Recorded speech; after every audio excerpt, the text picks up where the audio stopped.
ये side side जे ना अटने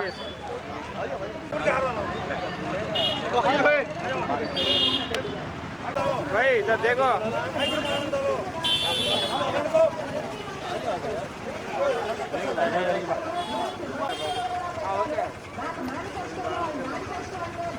सीधा वो मस्जिद का जाना था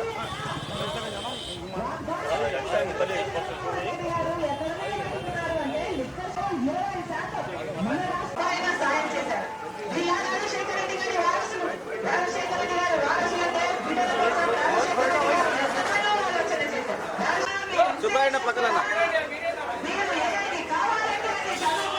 ओके राइट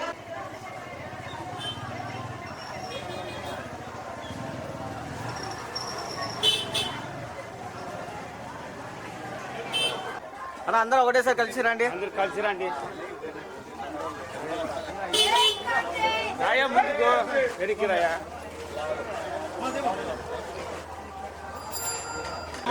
వాళ్ళ మీకు ఇబ్బంది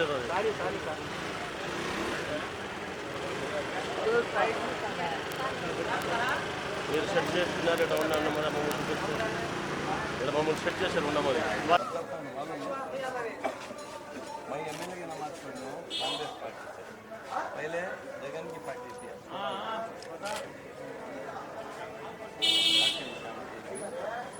ये भी हाथ का हिसाब 4वां नंबर एक 4 एक 2 भी इंसान हाथ का 1वां नंबर में एमएलए ये 4वां नंबर एमपी 2 भी मिला हो हाथ के నా హృదయపూర్వక నమస్కారములు మరియు అస్సలాము అలైకుం వరహ్మతుల్లాహి వబరకాతు. ఈరోజు కడపలో చాలా ఆదరణ దొరుకుతుంది. ఎందుకంటే షర్మిలమ్మ గారు నిలబడ్డారు, రాజశేఖర్ గారి బిడ్డ. ఖచ్చితంగా మనమందరము గెలిపించుకోవాలా అని ప్రజల మనసులో ఉంది. ఇంకో విషయం ఏమంటే అఫ్జల్ ఖాన్ గారు చాలా సంవత్సరాల నుంచి ప్రజాసేవ చేస్తున్నారు. ఆయన కూడా నిలబడ్డారు. మనమందరము హస్తం గుర్తుకు ఓటు వేయించి గెలిపించాలని ప్రజల కోరిక. మరియు ఇంకో విషయం ఏమంటే ఇప్పుడు రాబోయే కాలంలో ఖచ్చితంగా లీడర్లు గెలిచిన తర్వాత గెలిచే వరకు మొత్తం ఏదేదో చెప్తారు, గెలిచిన తర్వాత కనపడరు. కానీ నేను దేవుని దయ వల్ల ఈరోజు మీడియా ముఖ్యంగా తెలియజేస్తున్నారు. ఎందుకంటే కెమెరాలు కూడా రికార్డ్ అవుతుంది. ఇప్పుడు మీరు అడగచ్చు కూడా. ప్రతిరోజు పొద్దున్నే లేచి ఏ వార్డులో ఏ సమస్యలు ఉండే అన్నీ కనుక్కొని ఆ సమస్యలు ఖచ్చితంగా నేను తీరుస్తానని ఈ మీడియా ముఖ్యంగా తెలియజేస్తున్నాను. జై హింద్, జై కాంగ్రెస్. ఈరోజు కాంగ్రెస్ పార్టీ తరపు నుండి ఎమ్మెల్యే అభ్యర్థిగా మన అఫ్జల్ అన్న గారు, అలాగే ఎంపీ అభ్యర్థిగా చంద్రారెడ్డి గారు కాంగ్రెస్ పార్టీ తరఫు నుంచి పోటీ చేస్తున్నారు. కనుక ముస్లింలకు ముఖ్యముగా ఎన్ఆర్సీ గానీ, సిఏఏ గానీ, ట్రిపుల్ తలాక్ గానీ ఇలాంటి ఎన్నో సమస్యలు ముస్లింలకు ఉన్నాయి. కనుక ముఖ్యంగా మైనార్టీలకు నేను చెప్పుకోదలుచున్న ఏమంటే సెక్యులర్ పార్టీనే కాంగ్రెస్ పార్టీకి గెలిపించి మనకు అండగా ఉండే పార్టీని మనం గుర్తించాల్సిన ఎంతైనా అవసరం ఉంది. ఈరోజు కడప నగరంలో ఎమ్మెల్యేగా మన అఫ్జల్ అన్న గారు నిలబడ్డారు.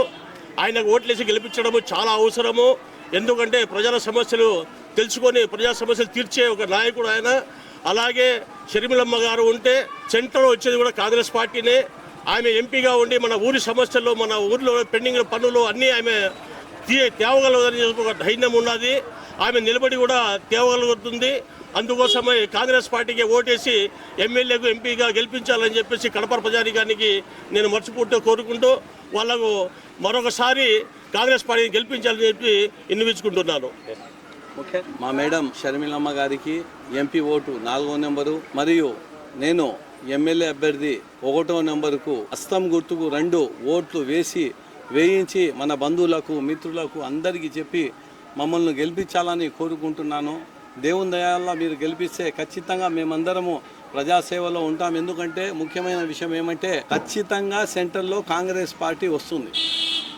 ప్రజలు హుషారైపోయారు. ఎందుకంటే ఈ బీజేపీ పార్టీ గవర్నమెంట్ ప్రభుత్వ ఆస్తులన్నీ అమ్మేశారు. ఆఖరికి ఈ స్టీల్ ఫ్యాక్టరీ కూడా, వైజాగ్ స్టీల్ ఫ్యాక్టరీ కూడా అమ్మాలని చూసినారు. అది కోర్టులో ఉంది కాబట్టి పెండింగ్ ఉంది. రాబోయే కాలంలో ఖచ్చితంగా మన కాంగ్రెస్ పార్టీ సెంట్రల్లో రాహుల్ గాంధీ గారు కూర్చుంటారు. ఖచ్చితంగా ఎన్ఆర్సీ సిఏ కూడా తీసేస్తామని వాగ్దానం చేశారు. ఖచ్చితంగా మేము ప్రజలందరము కాంగ్రెస్ పార్టీ తోడు ఉన్నానని తెలియజేస్తున్నాము. జై హింద్, జై కాంగ్రెస్.